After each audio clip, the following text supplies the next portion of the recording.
in this era, progressive era, which is the time period Roosevelt's in charge here, we talked a lot about domestic policy and how social Darwinism had fed into that. Now we're seeing that again playing out in foreign policy. We see it in Latin America. We saw it with the Philippines. We saw it with Hawaii. And now it's going to see it in Japan.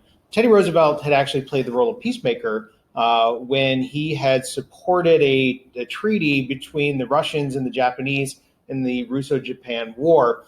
He actually wins a Nobel Peace Prize for that. He also, during his time in office, is able to negotiate with Japan based on that sort of good feelings from that negotiated treaty.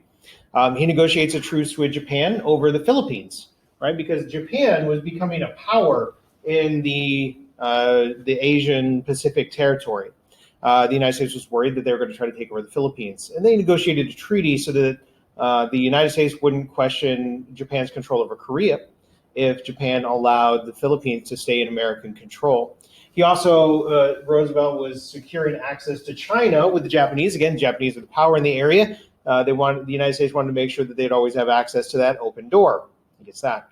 But the United States is full of anti-Asian racism, especially in the West Coast. We're going to see that a San Francisco school board had tried to segregate Asian populations out of their schools. So kind of like what we see with Jim Crow segregation in the American South, this is happening with Asian immigration on the West Coast.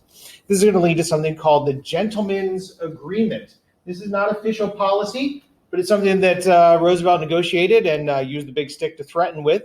In exchange for not supporting the San Francisco School Board and trying to convince them to end Asian segregation, he would do that if Japan would stop allowing immigration to the United States.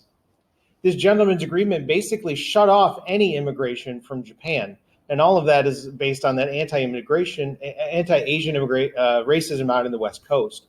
In order to really lock in this idea, in 1904, Teddy Roosevelt actually sent the Great White Fleet on a tour, trying to show off the power of that Great White Fleet. And if you remember, the Great White Fleet had that name for a few different reasons. One, scary because it's on the Great White Shark. Two, it is literally white because the metal was painted white. It's a great modern steel ship. And also, as a Great White Fleet, it's full of white sailors going out to enforce social Darwinistic policy.